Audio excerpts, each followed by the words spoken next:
Okay, we are here with Renée Rodriguez. Renée, tell me a little bit about yourself.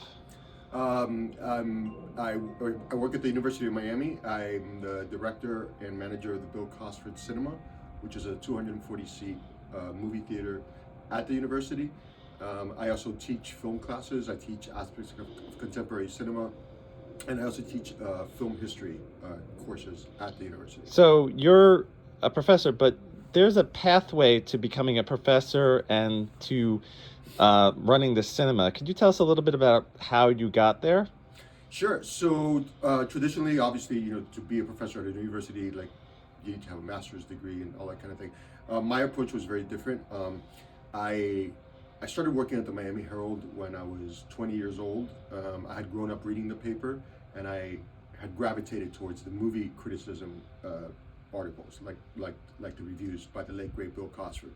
And so I decided that I wanted to work there, and someday, hopefully, someday I would be able to review movies. And so I answered a classified ad for customer service help, and they asked me during that very first interview. They said, this is back in the late 80s, so newspapers were still thriving back then.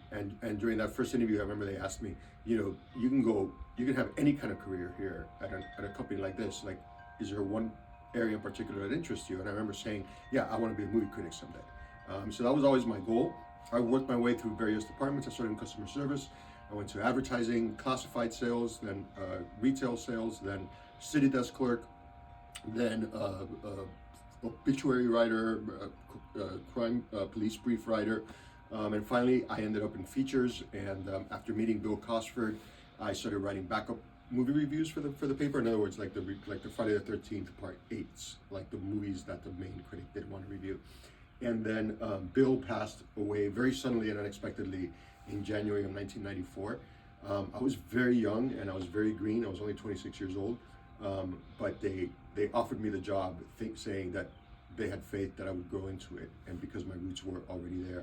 So I never went to university. I had originally dropped out to drive a truck, just because I wanted money, and I was 17 years old. I graduated a year earlier, and I just never went back because I started working at the Herald, and this is a different time where today you would need a degree just to get an internship at any newspaper.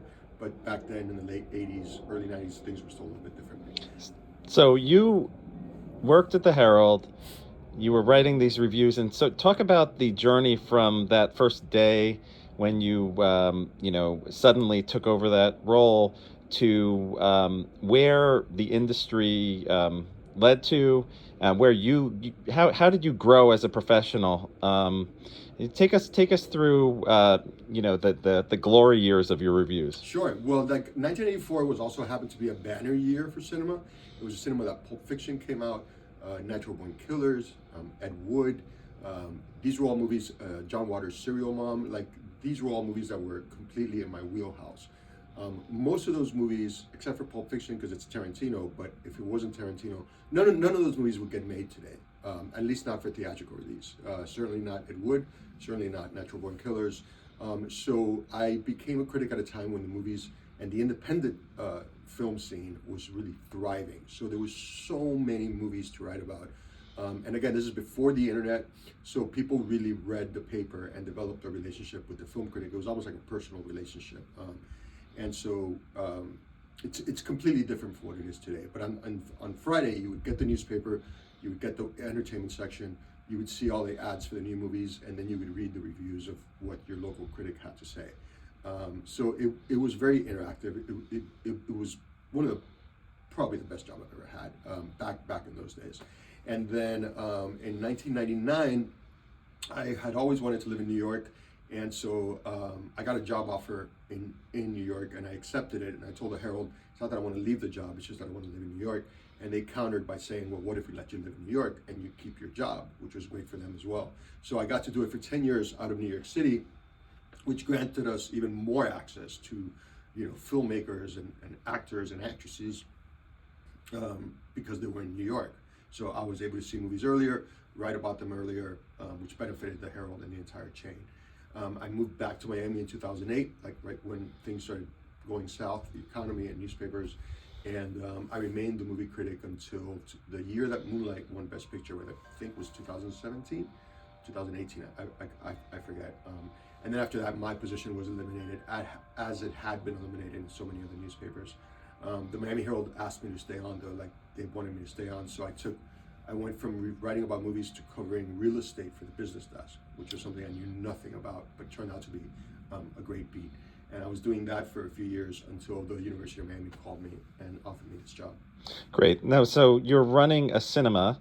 So tell us how running this cinema and your skills and interests and your teaching and all that stuff, how does it all come together? Because I've been hanging out with you all weekend. I haven't known you before now, and I heard you were an interesting guy. And the thing that struck me was that you just seem to be doing what you want to do, how you want to do it, just having a good time doing it. So how is it all coming together for you?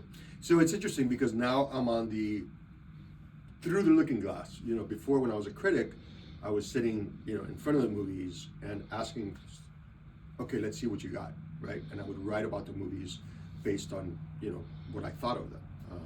Now I'm on the other side where I'm presenting the movies, right? So I have a movie theater, but I'm the one who also runs the projector. I'm the one who sweeps the floors. I'm the one who checks people in, because it's a college theater. It's a really big movie theater. Our screen is 70 feet wide, which is actually really big. It's much bigger than you would think for a college student. But I'm on the other side now. So it's about putting together programs of class. Like, we don't play new movies. We have sneak previews of upcoming movies that the studios pay us. We just screened Maestro on this past Tuesday, the new movie from Bradley Cooper with Carey Mulligan. But I also do programs like retrospectives. We have a screening series every Sunday at 1, and we'll show everything from His Girl Friday, which we showed last week, to Mad Max Beyond Thunder, Mad Max Fury Road, which is coming up on December 3rd, Blade Runner,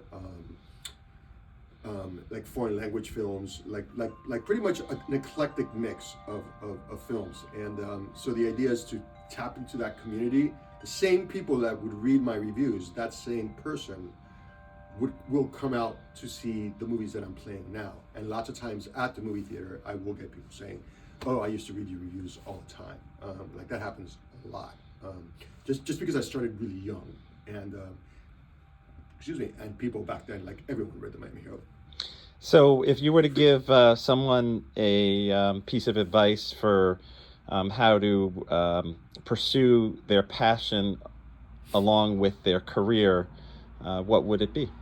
So my piece of advice would be, I got lucky in that everything lined up for me, but I wouldn't have been lucky if I wasn't there in the first place. So the best piece of advice that I can give, and again, my path is very narrow, but the best piece of advice that I think I could give is, whatever it is that you hope to accomplish, whether it's a job, whether it's a type of career, make sure that you position yourself in a place where you can succeed. And whether it's physically, meaning taking a job that might lead to opportunities within that company to achieve the position that you want, or a trade or a field of expertise, whatever it is, a CPA, a surgeon, whatever it is, that will facilitate you moving up. So always keep in mind your end goal, like your goal, and it also helps to have a clear destination of not necessarily what you want to be doing, as your job title, but the kind of work that you want to be doing, because that's also really helpful to always have a goal in mind. And that's what I did, and it has paid off. It keeps paying off. So. That's amazing. Well, thank you so much.